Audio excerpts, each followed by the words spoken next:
It's so great to be here today with everyone on the panel and with you all who are joining us. We're really excited about the conversation we're about to have with some amazing writers, activists, and artists. But before we dive in, I just want to spend a few minutes giving some background on our work at Oil Change International and how we see hope and creativity as important pieces of climate activism. So at Oil Change, we base our work on some founding analysis and principles that come from our experience with the oil industry. Our groundbreaking Sky's Limit report in 2016 found that potential carbon emissions from fossil fuels and already operating mines and fields would take us above 1.5 degrees of warming. This leads us to our focus on stopping fossil fuel production, in addition to supporting clean energy to achieve our climate goals. And then our decades of experience with the oil and gas industry also continues to demonstrate just how much harm that the oil and gas production brings to communities and the environment, and how little the industry contributes to development. So this has led to our overarching goal to advance a just and equitable fossil fuel phasing out fossil fuels to avoid the worst climate impacts, but also to protect the communities that have suffered injustices in the face of fossil fuel production. So OCI is data-driven and people-powered. We produce cutting-edge research that's informed by our deep expertise on the oil and gas industry, and we use this analysis to speak hard truths about where we are and where we need to go to achieve a just transition.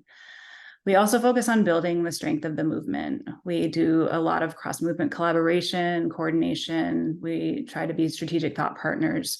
We're very justice-oriented, and we support and amplify grassroots campaigns and voices wherever possible. We also combine our research and people power with communications and advocacy and run targeted campaigns to change policy, institutions, and the media narrative. So OCI's programs work to support movements with campaigns and research to challenge the fossil fuel industry directly, to hold governments and institutions accountable for phasing out fossil fuels. We focus on three main programmatic strategies. One is to transform the institutional landscape to enable just fossil fuel phase-out policies. We also challenge the fossil fuel industry and its enablers directly, and we support frontline campaigns to stop fossil fuel projects. So one of our main areas of focus is putting pressure on the richest fossil fuel producing countries to take steps to phase out fossil fuels. In the lead up to the UN Secretary General's Climate Summit in New York in September, we released a report highlighting 5 of the world's richest countries and that also have plans for fossil fuel expansion.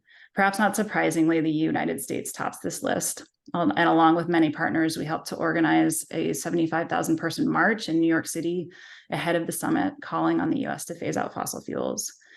We've continued a media drumbeat through the fall to keep up pressure on rich countries to phase out fossil fuels, looking towards the UN Climate Summit that's going to begin in just a couple of weeks. And I know we'll hear a lot more about that in the conversation.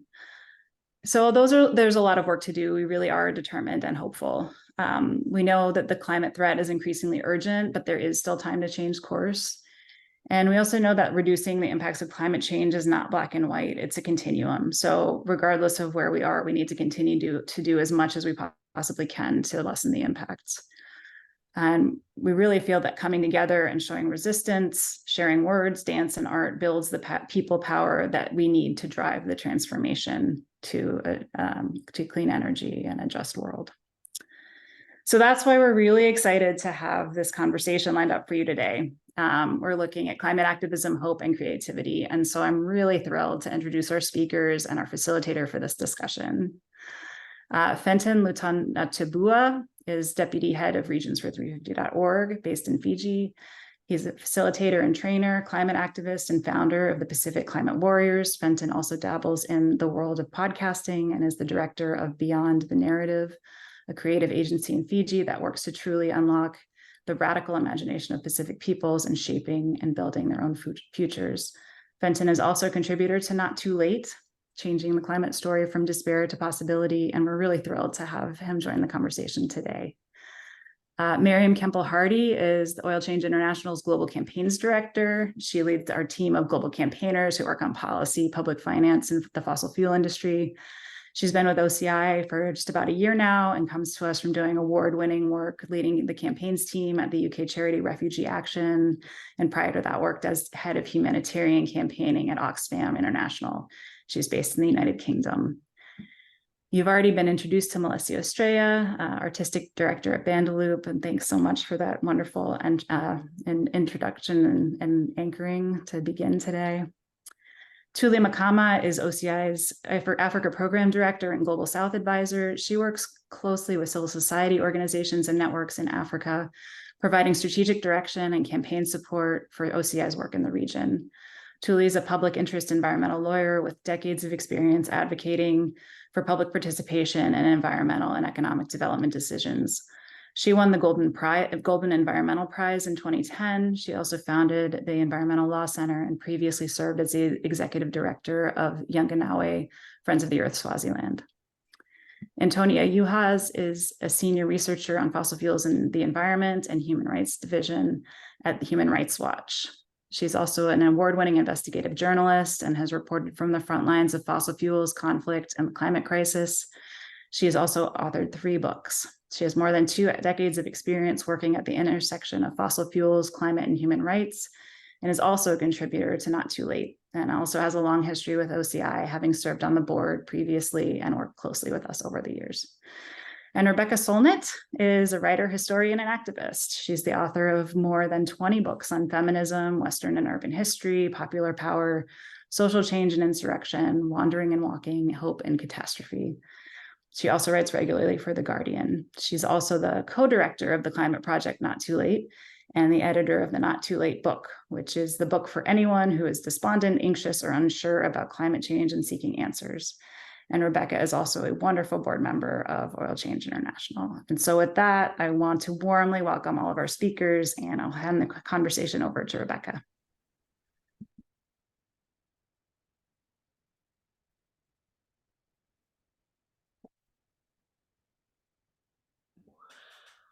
Someday I'll learn to unmute myself first. Hello, everybody. Welcome to everyone who joined us as audience. Thank you to everyone who joined us as participants. I'm really excited to have a conversation with these amazing people and to really think about the power of imagination and creativity and hope, which I don't think are separate things. I think one of the basic fuels we run on in the climate movement is the belief that things could be different, the imagination that things could be different, the imagination that possibly we could win. That hope, in a sense, is another word for imagination, for knowing that the way things are doesn't have to be the way they will be, and knowing that we might be able to participate in the transformation if we throw ourselves into it. So hope, creativity, and imagination are superpowers for activism. I don't think you have activism without them in some sense, although I've seen activism get bogged down when imagination fails. So, and we're in such a volatile moment, so full of terror and possibility, good news and bad news. I put together a really brief list of things that have been in my news feed recently I want to read, just to kind of frame the volatility of the world we're operating in, the volatility of the world OCI is participating in, to try to steer us towards the best case scenarios and away from the worst. So some tiny climate fact nuggets. Portugal just ran on 100% renewable energy for 6 days, but Uruguay just did it for 6 months straight. Coal generation in the US is down 55% in the last decade, and the US is on track to close half of its remaining coal-fired generation by 2026, just 15 years after it peaked in 2011. Bill McKibben quotes solar activist Danny Kennedy telling him that the world is installing a gigawatt of solar power a day, the equivalent of a nuclear power plant, going online every day. About half of that is going online in China, which is on track to hit 1,000 gigawatts by 2026. All these things are things that people couldn't foresee not very long ago. I just saw a fascinating piece by Hannah Ritchie about looking at a 2008 climate study about how the UK could not run on renewables because renewables then were not what they are now. And she looked at the math then and the technology then and now and said, we are in a transformed era. California, meanwhile, has filed what might be the biggest of all lawsuits against the fossil fuel industry, at least domestically. California has also vaulted its totally energy storage capacity to 6,600 megawatts, which no one saw.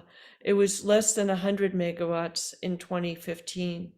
Kingsmill Bond of the Rocky Mountain Institute says the cost of new energy technologies has fallen by 60 to 80% in the past 10 years. And again, when you look at the way people were predicting the curves of renewable prices, renewable implementation, renewable efficiency, they are all underestimates. Nobody saw it coming this fast, happening this big.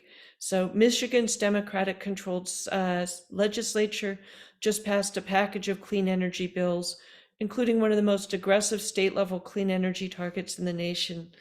So the Pacific Island Forum leaders just met, and in their language, they say they aspire to a just and equitable transition to a fossil-free Pacific. Leaders committed to the transition away from coal, oil, and gas in our energy systems, in line with IPCC pathways for limiting global average temperatures to 1.5 degrees above pre-industrial levels. And you'll hear a lot in this conversation the fossil-free phase out, which is really a shift in how we're talking about what's possible. And before something can happen, in fact, it has to happen as an imagination, which is why all these things matter, even when they don't succeed. And that brings me to where I want to start this conversation. Where are we right now? I want to ask all the panelists, what has happened, good and bad, in 2023? I'm not only thinking of landmark legislation, victories or defeats in specific struggles, but shifts in how people imagine and understand the issue, what the zeitgeist feels like to you right now, what's giving you hope, where are you seeing transitions happening in imagination as well as on the ground? And any one of you is welcome to jump in and be smarter than me about unmuting yourselves. Fenton, I see you moving. Is that a hint? I can kick us off. Thank you, Rebecca. Hi, everyone. It's such an honor to be here. Thank you so much for having me. When you asked that question, Rebecca, the first thing that came into my mind is about 2 weeks ago, there was a head of the Pacific Islands Forum Secretariat gathering that you had just mentioned. We had brought together about 80 young people from across the Pacific region for 3 days to get together and do this reimagining, right? And I 100% believe that before anything happens, the imagining needs to happen first. And so being in this space with 80 young folks from across the region who have literally grown up in a Pacific that's heavily impacted by climate change, just being there with people and sharing visions of the future was so extraordinary, right? I think where we're at right now with the Pacific is we realize that in order to do the building and the imagining of the futures that we all rightfully deserve, a lot of that breaking needs to happen now, right? A lot of the systems that we are operating in were not built for us. So what does the breaking of these systems that are inequitable, what does that look like for us? And how do we imagine something that's different? And so being in a space where all of these young people are thinking about solutions and what solutions to this climate crisis looks like, how is that shaped by Indigenous perspective, Indigenous voices, right? That's fun, that's exciting. A lot of the times Pacific people are just thought about, like whenever there's conversations about Pacific Island, it's like loss and damage, loss and damage, loss and damage, right? Where's the finances that need to flow into existing loss and damage? but also the conversations about where the finances that need to go into the solutions, right? That's where the energy needs to be. I think that's where a lot of young Pacific people are at right now. Yeah. And so it's just beautiful to be able to share that perspective into this space. I appreciate it. I love that you point out that breaking systems is also creative work. We often think of creativity as making things, but it's also escaping things, seeing that we don't have to be trapped by fossil fuel, by the corporations in charge, by the stagnant vision of what's possible. Anybody else want to jump in? I'll jump in. Thank you all. That was wonderful, Fenton. Thank you for kicking us off. I just say, what has always given me hope in this work is that from the beginning of the fossil fuel industry, frontline communities, those immediately impacted, have always been struggling against it and have always had solutions and organizing techniques and alternatives.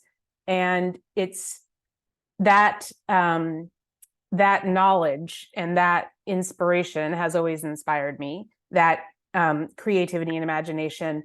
But also now what's happening increasingly is a greater willingness to listen to and follow and recognize that expertise and that leadership and that experience. And I think we're seeing that play out in first, it took a very long time for the acknowledgement of fossil fuels as the source of this problem to even be something that was commonly recognized. The heart of the climate crisis and the heart of on the ground harms, human rights harms to people on the ground. And then to say, we don't need them, we can move past them, to move so rapidly into language of an acceptance of the phase out. We don't need to have fossil fuels. They can be phased out, we can move away from them, and that becomes a common call, a common necessity.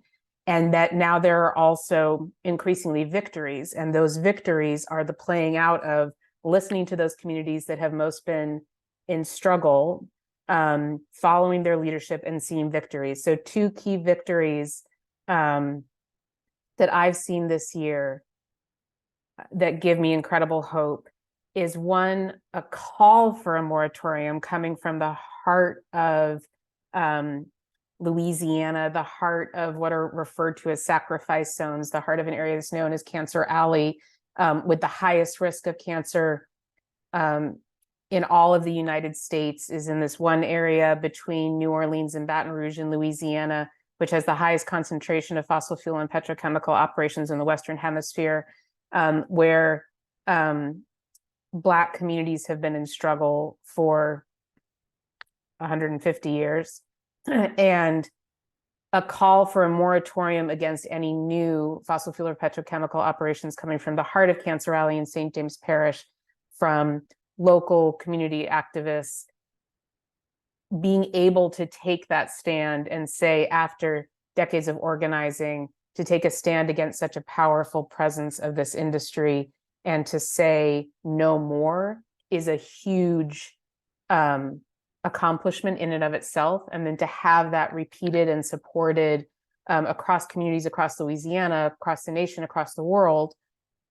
And similarly, a moratorium achieved in the Yasuni National Park in Ecuador, where again, decades of organizing led by indigenous communities that have been the hardest hit by the attempt to move in fossil fuels and the actual operations of fossil fuels, supported by youth organizing, the Yasunidos, by communities, by people across the country, around the world, to say, we have your backs in protecting where you live and this incredibly rich national park, achieving through popular referendum, through a vote, a national vote, to halt all fossil fuel operations, but even to go beyond that, to roll back the ones that are already there. And to see that achievement in both organizing, activism, policy, is just this incredible culmination of hope and inspiration and creativity that really, really inspires me. I feel like you're pointing towards two other roles of imagination. One is shifting from where we're told power and leadership and creativity lie to look at people who are often devalued and ignored and see, as you point out, that there's been leadership there all along. And the other is in redefining where power lies, to see that people who are routinely described as powerless are often not only powerful, but are leading. Something I think about a lot is if you look at a short-term change, if you look at a change, a transformation in the short term, you'll say, oh, the president, the parliament, the prime minister, the Supreme Court gave that to us. But if you look at the long trajectory, you'll see this began in the margins and the grassroots. This was about popular power, about organizing. This was about imagination and creativity. This was about the power of people who weren't supposed to have power. And you see that we have power over those who are supposed to be powerful if and when we organize. So Thuli and Mariam, if you didn't want to jump on that, I'm going to ask about the COP28 coming up. So in a couple of weeks, the representatives of the world's nations and way too many fossil fuel lobbyists are going to meet in the United Arab Emirates for what is maybe the most corrupt COP of all, because it's being convened in this oil producing country and headed by the guy who's also the head of the state oil company. I know there's a lot of cynicism about what can happen, but there's also, I think, a lot of possibility about what can happen. And one of the things that is really exciting is that there's new language I mentioned earlier about pushing for a fossil fuel phase out. Romain, who's a global policy manager at Oil Change, says these preliminary talks show that the fossil fuel phase out is for the first time at the top of the agenda at COP28. What's new about that language and that goal? How does that move us past where we were before? Where did that language come from? And anyone, Mariam, Thuli, anyone? I can start unless Thuli, you want to come in first? Okay. I'll kick us off. So the way you describe COP is absolutely right. Whenever I talk to people who don't work day in, day out in the climate space, and I mention where COP is being held and who the president is, I mean, their jaw just hits the floor like that. It feels difficult to put those two things in the same sentence. This is how the world is coming together to try and solve climate change, but at the same time, it's in a petro state headed by the executive of an oil firm. So that disconnect from kind of reality has been the experience of a lot of the work heading into COP. However, in terms of talking about the hope that is there, as some of the panelists have already said, over the last few years, there has been this change. I think Antonia put it perfectly in terms of there being the ability to talk about fossil fuel phase out. And I'm relatively new to this space, and coming into this space and understanding how talking about fossil fuel phase out was not the mainstream. That's what I find so exciting about OCI, is that we've been doing this for years. And in the last few years, there have been some real incredible moments that have happened at COP that have snowballed to this point for COP28, where we feel there's a real opportunity. Although I think it's important to say that COP itself, the outcomes from COP, they are important, but it's the work that goes into it. It's the movement of people coming together, and it's the momentum that it can generate for the next year that really is, well, at least I see COP being about. So there was huge momentum that started in particular at COP26, where countries came together and committed to no longer use their funds for international fossil fuel projects. The Beyond Oil and Gas Alliance came together to say we are not going to continue producing and expanding fossil fuels. And since then, since COP26, it's been a headline discussion around fossil fuel phase out, which in some ways feels very bizarre. I mean, my 8-year-old came back from school the other day and he had a little thing about how I'd make the world a better place. And one of them said, less fossil fuels. Like, he's 8 and he gets that's the key solution to the key problem that the global narrative, the global COP space hasn't been talking about until relatively recently, which is disconnected from reality. However, the good is that we are here at COP28, and the countries are going to come together and they are going to be talking about whether or not to commit to a fossil fuel phase out of some kind. Now, whatever they commit to, there will be major flaws with it. That's the reality of these processes. But just the fact that this conversation is happening, that they're going to be talking about phase out, is hope. It's hope that this is possible. That's what gives me hope, and it will create momentum. So whatever they come to conclude, COP28, there will be momentum into next year. So if they don't make that agreement, there will have been a huge amount of narrative, people coming together and pushing for that. We're going to saturate the media during COP to be talking about the need for a fast, full, funded, financed phase out. It's 4S. Fair.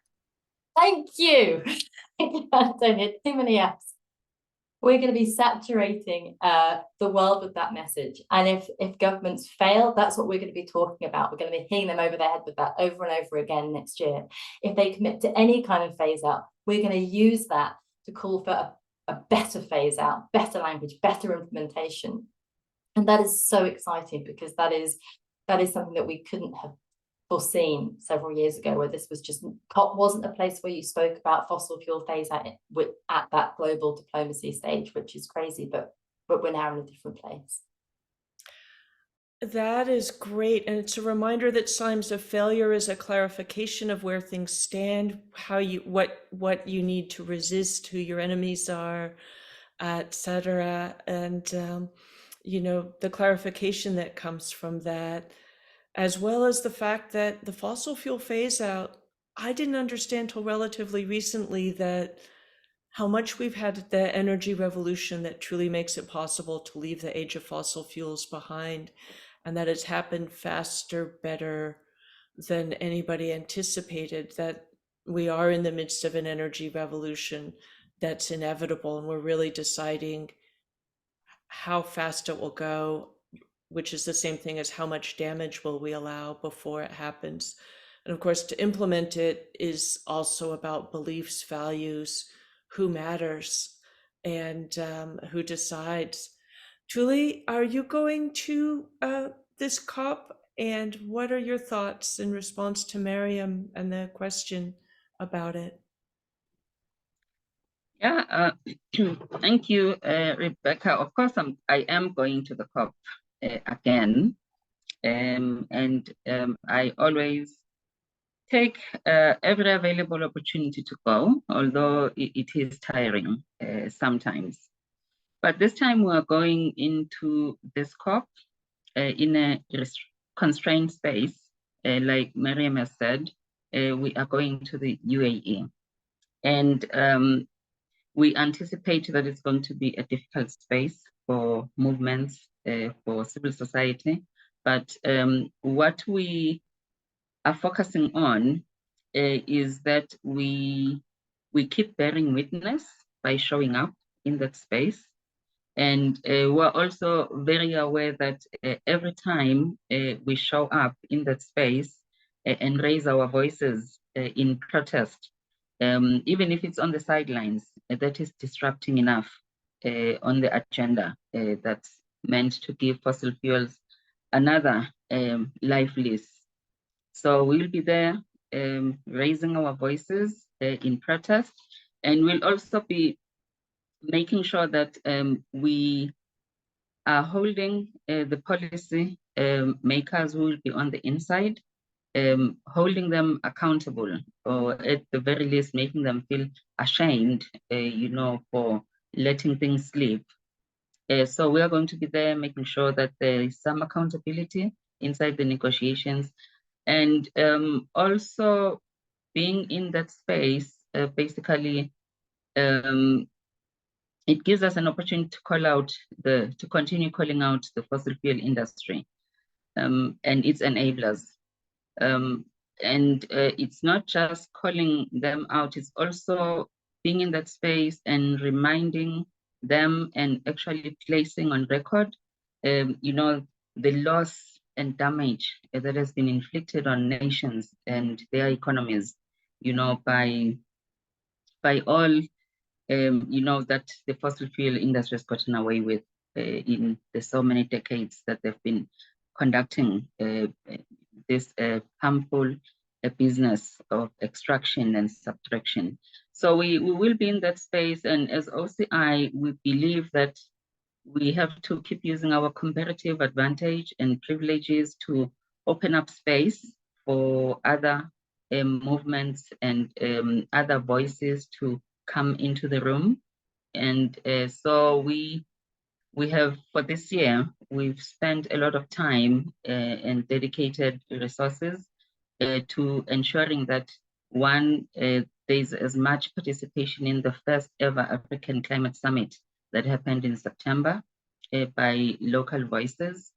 When it became apparent that although it's an African summit, but the agenda is not being, designed in Africa, we, the people, which is where, the people-driven aspect of this work comes in, the people decided to have an alternative people summit right there and then, and that is where the real climate summit happened. So that just demonstrates to everyone that being in the space, showing up, presents so many opportunities for continuing to demonstrate what people's power is capable of. So we've seen the African Climate Summit for the very first time. It didn't deliver all that we expected, but we take away some positives. That one, it actually gave an opportunity for a diversity of movements, people to come together and actually, raise their voices together in the same space against the capturing of our economies, of the African economies, capturing of African policymakers by the industry, for nothing else but for, continuing business as usual and for the continued extraction of profit, even when it's costing so many lives. I was in New York in September, and just watching the numbers and the diversity that was on the streets, it gave me lots of hope. And it showed that, one, there is so much unity of purpose, amongst the people. So when a people unites, to these levels, something's got to move. I think the future is definitely in our hands, and the more we are moving together, standing in solidarity together, the more hopeful the outcomes for the future are. The fossil fuel industry has sacrificed all manner of human life at the altar of profits, and it has, gotten away with the killings, the disruption of lives at the local level. Communities have had to do without their lands. They've been displaced, water access, competing with industrial interests for accessing natural water sources. And in recent times, we are seeing how even the biodiversity-rich spots in Africa, even those that have been declared to have a heritage status by entities like UNESCO, are not safe from the fossil fuel industry. So when you see the trend as they are opening up a number of the deltas in Africa, in Namibia, targeting the Okavango Delta, in Senegal, they are targeting the Delta. In Mozambique, they've gone into the deepest corners of Mozambique, Cabo Delgado, and caused utter confusion and chaos in that space. So that when you look at those patterns, you realize that we cannot rely on policymakers alone to get us out of this crisis. So we need to invest and build people power, and we need to make sure that we are backing our calls for the phasing out of fossil fuels with hope by demonstrating what lies ahead, what are the options, what are the clean options that are out there. And renewable clean energy is the only way to go. Industry wants us to believe that alternative renewable energy cannot drive economies, the economies cannot function without a mix that includes fossil fuels. And I'm happy that you highlighted all these examples of countries like Portugal that have actually run without fossil fuels for an amazing length of time. So that is where we are. What keeps me hopeful is how people are showing up. And what keeps me hopeful is seeing how, the showing up by people is actually transcending geographic boundaries. So we have organizations like OCI, who ordinarily would be global north organizations, but the interest and willingness to hold hands with people in the global south just demonstrates how we realize that we've got to stand together to actually deal with this monster. Fossil fuels have to be phased out, and they have to be phased out fast and fairly, with the industry being held accountable for all the damage that it's caused. Thank you so much. One of the reasons I remain so committed to Oil Change International is that a lot of groups say they're global, but they don't really deal with ACT in Africa, and Oil Change does with your leadership. And so thank you for that as well. So Fenton, I think you coined the phrase, "We're not drowning, we're fighting," for the Pacific Climate Warriors. And I wondered if you could talk about how that reframed the narrative. And also, I know about 10 of the hats you wear, and because you do so much for and around climate, but I didn't know about this project beyond the narrative, and wonder if you could just address that phrase too for us briefly. Thank you. Yeah, thank you.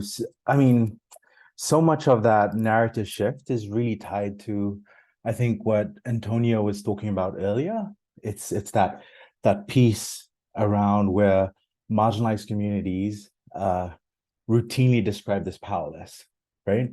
So for a very long time, we felt that Pacific people in the global discourse on climate change, we were just described as mere victims of this climate crisis.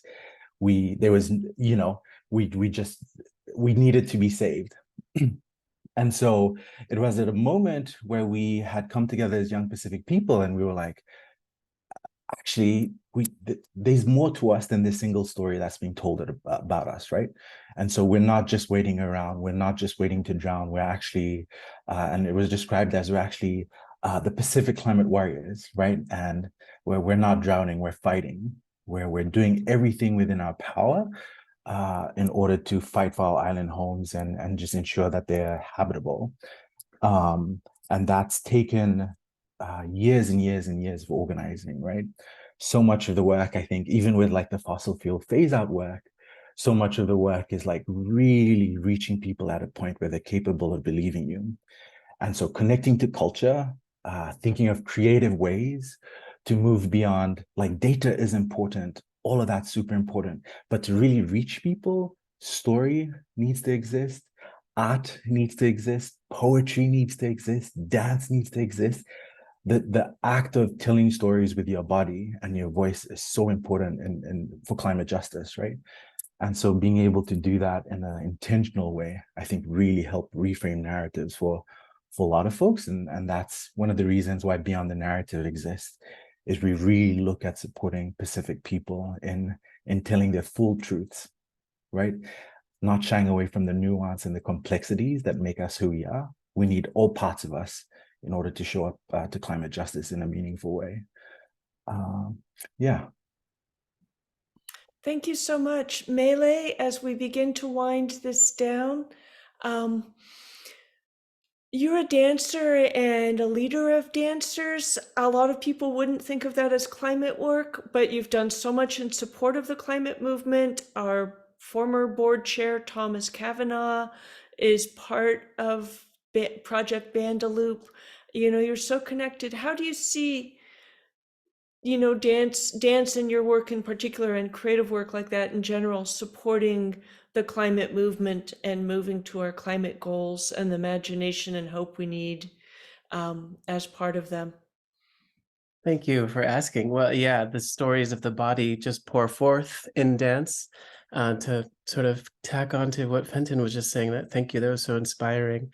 What Bandaloop does in particular is bring dance to public spaces, engage people in a vision of human bodies that are flying through the air. So it really does draw a crowd that is very mixed. It's not unusual for Bandaloop's audiences to be anywhere from 1,000 to 5,000 people large, and gather collective attention, and also bring people together who wouldn't normally come together for dance, you know, passersby, intentional audiences, audiences of all ages, audiences of all, you know, many different kinds of communities coming together.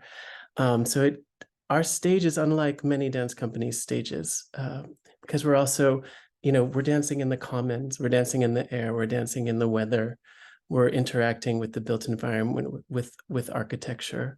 So in that way, we have the opportunity to share stories in this wide way.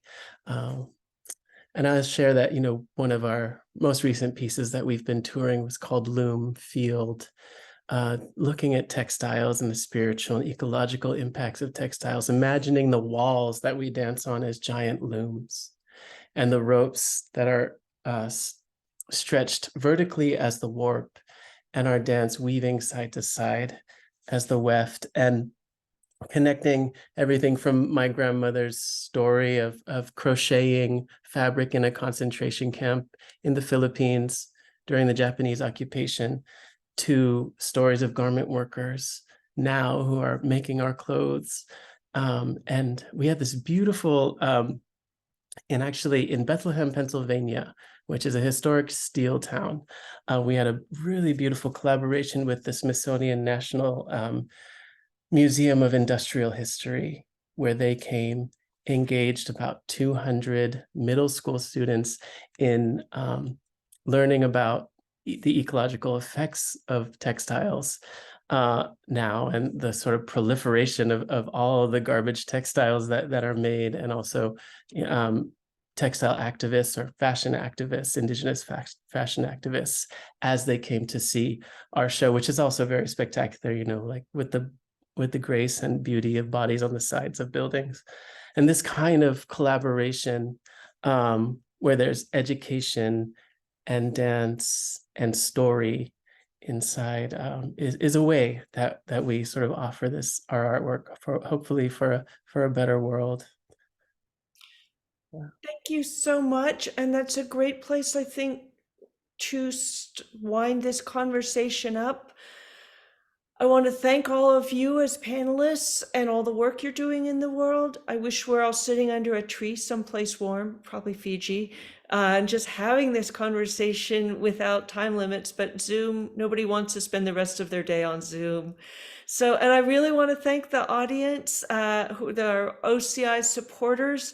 I donate as part of my commitment to the organization.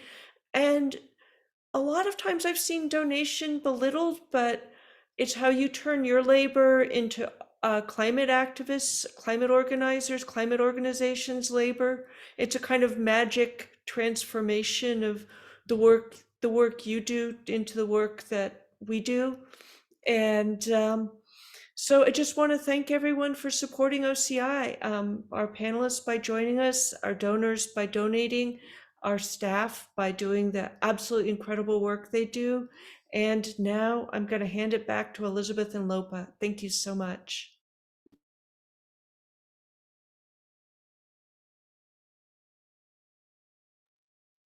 Hey, so thank you, Rebecca. Thank you. you are just such an incredible advocate and cheerleader and friend of OCI, and we are so grateful to have you on our side and kind of cheering us on. And of course, thank you for your support, for bringing your community along to OCI. And again, I want to thank all of our panelists, Antonia, Juhasz, Fenton Lutunatabua, Melecio, Estrella, and then from OCI, Mariam, Kemple, and Thuli, Makama. Thank you all. And once again, I want to thank all of you for joining and supporting us in all the ways you do. We are all in this together.